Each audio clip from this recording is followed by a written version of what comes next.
Welcome to Midday Kentucky, everyone. I'm Troy Thompson. Joining me in the studio today is, of course, Dr. Eric Smith from Georgetown Bariatrics and Advanced Surgical Services. Welcome to the show, sir. Thanks for having me, Troy. Well, as everyone can see, we're practicing our safe distance, of course, doing our interviews via Zoom. I want to talk a little bit about how COVID-19 has affected you and your patients when it comes to surgeries. Well, obviously, we've been kind of at a hiatus. We've not been allowed to do any of our elective surgeries, and that obviously influences weight loss surgery and bariatric surgery. This past month, currently, we have started to slowly increase some general surgeries and some things that are outpatient. And starting in June, we'll be back to full speed with a full OR schedule of all of our elective inpatient and outpatient. So bariatric surgeries will start at that time. Well, Dr. Eric, we all know that there have been restrictions when it comes to visitors coming into the hospitals. But first, before I get to that, I do want to ask you, what safety practices are you putting into place for your patients that will be coming in? We have a ton of very stringent restrictions and criteria that we have to meet, and we've been doing that this entire time. Something as basic as temperature checks on every person that walks in the hospital. Histories of travel and things like that. And those things continue. And now as people come into the hospital, those patients go through that as well. I guess the best thing that I can tell you is we're following all the national and state guidelines that are being recommended from the CDC.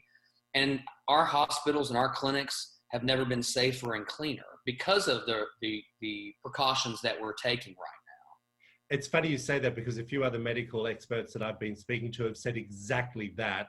If anything, this has given us an opportunity to be that next step when it comes to sterilization and cleanliness. I do want to ask you, we have been hearing that there are not a lot of visitors allowed to come to hospitals nationwide. Things are easing up a little bit for you? Yes, so that is true. And we just now started allowing visitors to come in for surgery. In our clinic, we still can't have visitors, but in the hospital, when we have procedures performed such as surgery, patients are allowed to have a designated visitor. They'll be recommended to have a mask or provided a mask. There's restricted times, and you can see our website for those criteria and the specifications of that. But we do want patients to know that they can have someone there with them when they come to have their surgery. Dr. Eric, I want to ask you your professional opinion. We have seen a lot of conversation, and I'm bringing this particular part up for you because we have discussed it when it comes to morbidly obese and diabetes and heart issues. That's why a lot of people have your type of surgeries. We hear that out there that is a major cause for COVID-19 as well. What do you hear? Well, absolutely. And I think what we need to start focusing on as we start to move through this pandemic and back to getting beyond it is, how do we prevent these things from happening? We're never going to prevent completely a new infection, virus, bacteria. But what we can do is prevent ourselves from being susceptible. And so much of the attention has been put on age, and that is a risk factor, or the immunocompromised.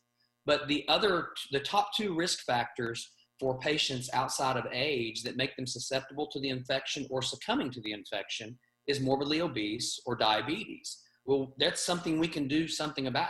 That's what we do every single day. And so I think we have to prepare ourselves and make ourselves as healthy as possible. Unfortunately, the state of Kentucky, our death rate has been higher than a lot of other states. Last time I saw, we were in the top 5 based on the number of people who had it versus the number of people that died from it. And it's because, unfortunately, we're not a really healthy state right now, and we need to work on that. And that's something that we can do something about.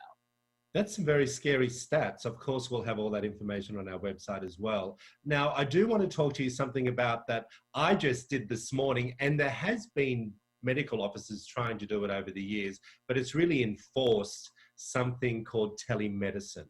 Are you utilizing that for your patients? Yes, we are. Obviously, we've had to go to that for our patients when we had very strict restrictions. But, we're going to learn a lot of things through this pandemic. We're going to learn a lot of things on how we can maybe do things better. And telemedicine is here to stay. I believe that it's something that we can use to our advantage, regardless of if we're worried about infection and things like that. It's convenient for the patients. And so what we've started to do is to develop protocols of who would qualify for telemedicine visits in the future. Well, we really appreciate all such great information yet again. I can't wait to see you again in person. Dr. Eric, thank you for joining us today. Now, thank you. If you want to find out more information, there it all is up on the screen for you. Dr. Eric Smith from Georgetown Bariatrics and Advanced Surgical Services. We'll be back after this short break.